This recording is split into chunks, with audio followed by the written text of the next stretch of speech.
Tell our viewers a little bit about Jimmy Del Rio. Jimmy Del Rio was a foundling, and he didn't know what his ethnicity was. So he would be variously Jewish, Hispanic, or black, and grew up and eventually was elected judge. And I think he was eventually removed, but he was a very good friend of my uncle's, and I got to be a good friend of his. He was one of these characters that occasionally you would see, where most people, just think he's a crook and a crazy man, and he was, but he helped in 1970. The governor was in a very close race.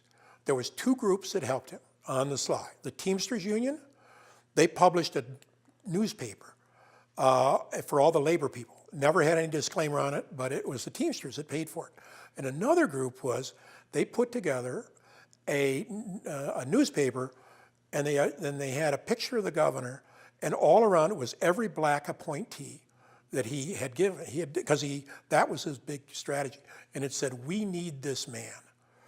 And that went all through the black community. Well, I think that's what Jimmy Del Rio and some other people put together for him.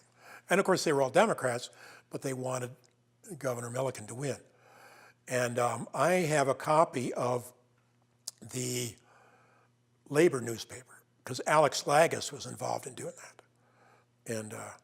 And so that's sort of one of those historical documents that is rumored to exist, and it does exist. The one that says, "We need this man," with all the black appointees, I don't know, maybe George Cushionberry has one, but it would be interesting from a political history point of view to see some of these documents. And of course, it points out that while Governor Milliken is about as straight arrow as you can get in politics, probably not everything that happened in 1970 meets today's standards of politicking.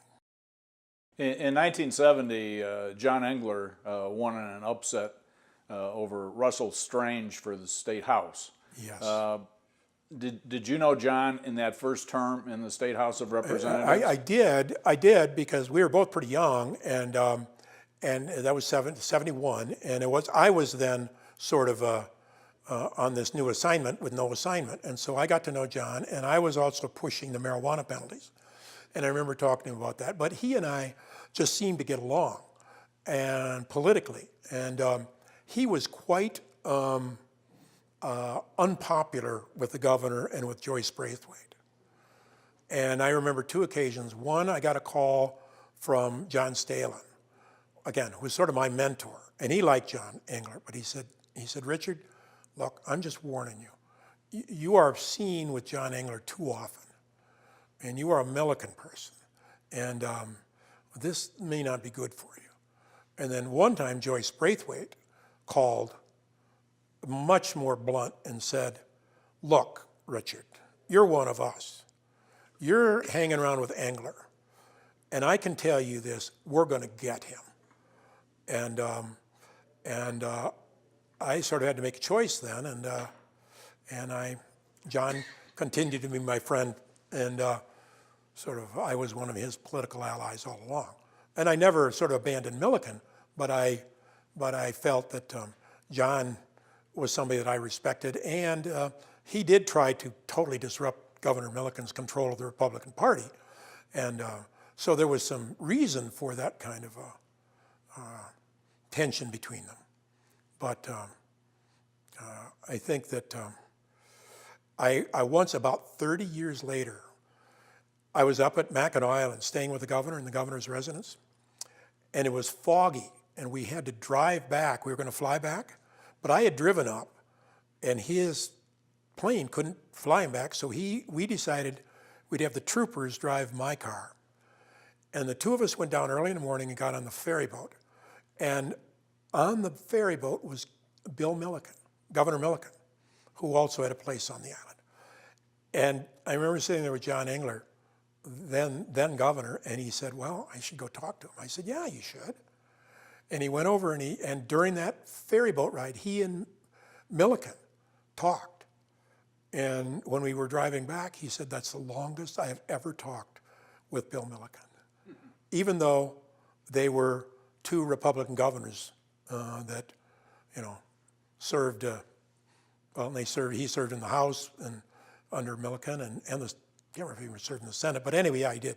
But there was not a lot of love lost between them. Well, let's shift here and tell us a little bit about your decision to establish your own private practice.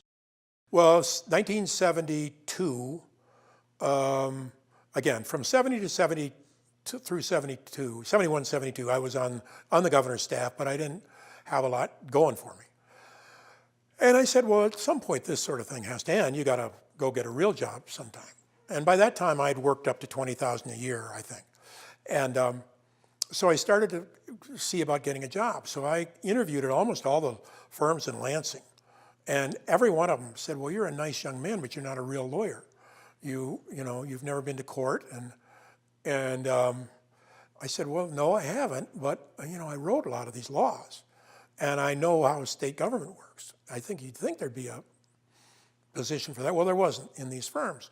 So my uncle was a lobbyist and had an extra office. So I just decided to go out on my own.